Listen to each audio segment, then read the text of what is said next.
Hello friends.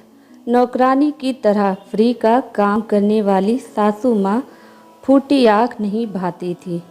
Rohini ने जैसे ही mobile पर अक्षत की आवाज़ सुनी तो खुशी से उसका चेहरा चमक उठा और उस पर अक्षत ने जब ये बताया कि एक मल्टीनेशनल कंपनी में उसकी नौकरी लग गई है, तब तो रोहिणी के चेहरे की खुशी की कोई सीमा ही ना रही। अक्षत ने एक नामी इंजीनियरिंग कॉलेज से बीटेक की थी। इस बार उसका लास्ट सेमेस्टर था, तभी उसकी प्लेसमेंट एक बहुत अच्छी मल्टीनेशनल कंपनी में नोएडा हो गई थी। बरखा से अक्षत की मुलाकात उसी ऑफिस में हुई थी।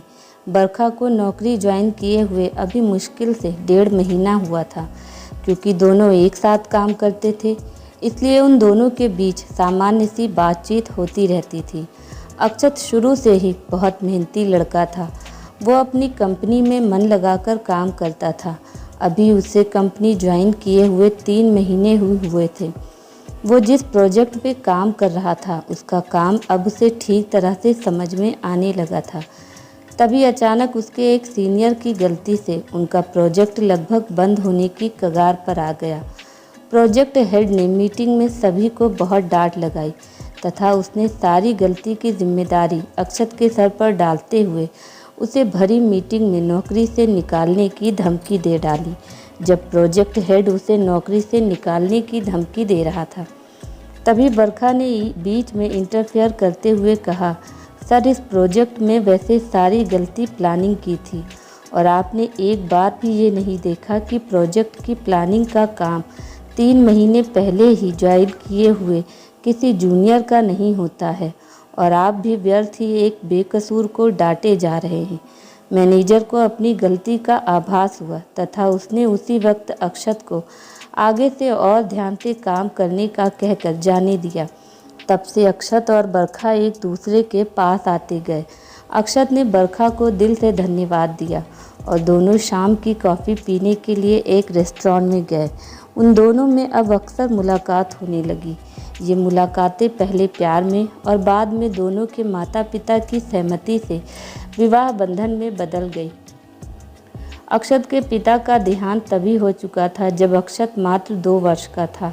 अक्षत की माँ शिक्षिका थी और अक्षत के पिता के जाने के बाद उन्होंने अकेले ही उसे पिता का प्यार दिया था और माँ का भी। स्कूल में पढ़ाने के साथ साथ उन्होंने अपने बच्चे का सही ढंग से पालन पोषण किया था और उसे हर तरीके से एक काबिल इंसान बनाकर खड़ा कर दिया था। अक्षत और बरखा की शादी उन दोनों की आपसी रजामंदी से हुई थी, क्योंकि इस शादी में दोनों पक्ष के माँ बाप का कोई खास रोल नहीं था। इसी कारण अक्षत की माँ को बरखा कोई खास महत्व नहीं दे पाती। अक्षत और बरखा की शादी को 1 साल हो गए। अक्षत की माँ रोहिणी रिटायर हो गई और अक्षत उन्हें अपने साथ नोएडा ले गया। शुरू में तो सब ठीक रहा। बरखा को धीरे धीरे रोहिणी अपने ऊपर एक बोझ सी लगने लगी। यद्यपि अक्षत और बरखा सुबह 8 बजे अपनी ड्यूटी पर निकल जाते थे और शाम को 7:30 बजे ही वापस आते, फिर भी बरखा को घर आकर रोहिणी की शक्ल देखते ही न जाने क्यों चिढ़ जाती। रोहिणी ने कभी भी दोनों को कोई खास टोका टोकी नहीं की, पर बरखा को एक नौकरानी की तरह फ्री का काम करने वाली सासू माँ फूटी आँख नहीं भाती। उन दोनों के बीच बोलचाल नाम की चीज़ तो बस नाम मात्र की ही थी। रोहिणी देवी कभी अपनी बहू की बुराई नहीं करती, क्योंकि वो जानती थी कि ये सब करने से उनके इकलौते बेटे का बहुत बड़ा मानसिक कष्ट हो जाएगा। इसलिए बहू के द्वारा किए गए व्यवहार को वो चुपचाप सहन कर लेती। अक्सर शाम को अक्षत बरखा डिनर करने जाते और रोहिणी देवी उन दोनों के लिए बनाए हुए खाने को फ्रिज में रख कर दोबारा गर्म करके अगले दिन तक खाती रहती। बरखा इसी दौरान गर्भवती हो गई थी। रोहिणी देवी ने उसका बहुत ध्यान रखा। समय आने पर बरखा को एक फूल सी बेटी हुई। रोहिणी देवी बरखा की बेटी माही के साथ उन दोनों को ड्यूटी पर जाने के बाद लगातार खेलती रहती।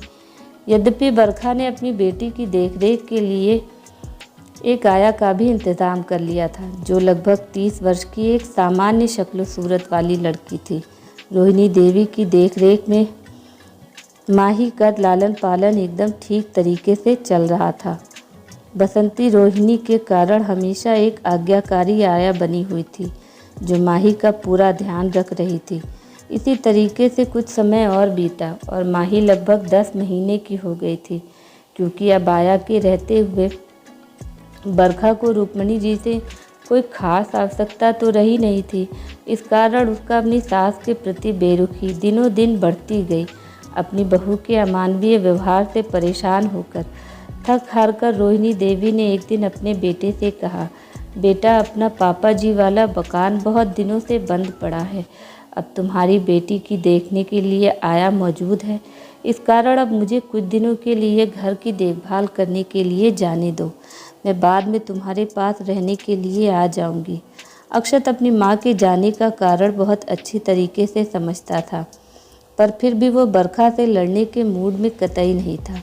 इस कारण उसने भारी मन से अपनी प्यारी माँ को घर से जाने दिया। माँ के घर से जाने के बाद अक्षत ने अपनी बच्ची की देखरेख के लिए पूरे घर में खुफिया सीसीटीवी कैमरे लगवा दिए। अब माही दिन भर अपनी आया बसंती के साथ रहती और अक्षत तथा बरखा को भी रोहिणी देवी के जाने के बाद तथाकथित और स्वतंत्रता मिल गई थी। अब उन दोनों का बाहर आना जाना और भी बेरोक टोक हो गया। उन दोनों की ड्यूटी पर जाने के बाद आया बसंती दिन भर परम स्वतंत्र हो गई थी। उसे जो समझ में आता था वो किचन के डब्बों से निकाल कर खाती रहती थी और वो माही को खिलाने पिलाने में भी लापरवाही बरतने लगी। उसके हिस्से का दूध अधिकांश वो खुद ही पी जाती और बच्ची को पानी डालकर दूध पिला देती। माही धीरे धीरे और कमज़ोर होने लगी। जब भी माही रोती या जिद करती तो बसंती उसे थप्पड़ मार देती और डरा धमका कर उसे कमरे में बंद कर देती। निरीह माही अक्सर वहीं बंद कमरे में डरती हुई रोते रोते थक कर सो जाती। बसंती का एक प्रेमी था जो अब दिन भर अक्षत और बरखा के ऑफिस जाने के बाद उनके घर पर ही बना रहता। वे दोनों लोग दिन भर टीवी देखते और माही के सामने ही पति पत्नी की तरह शारीरिक संबंध बनाते।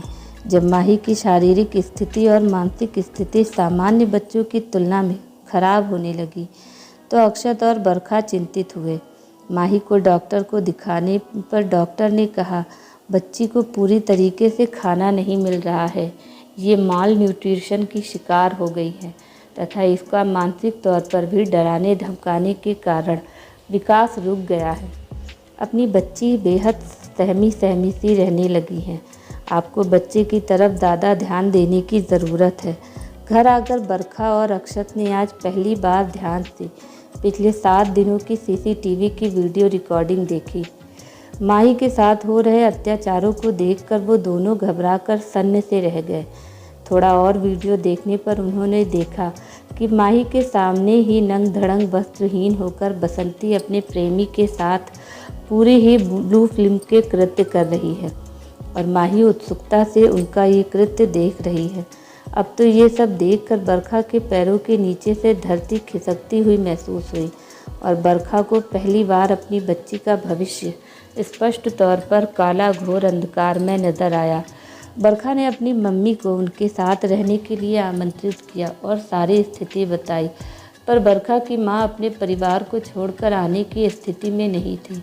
उनके बेटे के बच्चों की देखरेख के लिए उन्हें घर पर रुकना बहुत आवश्यक था।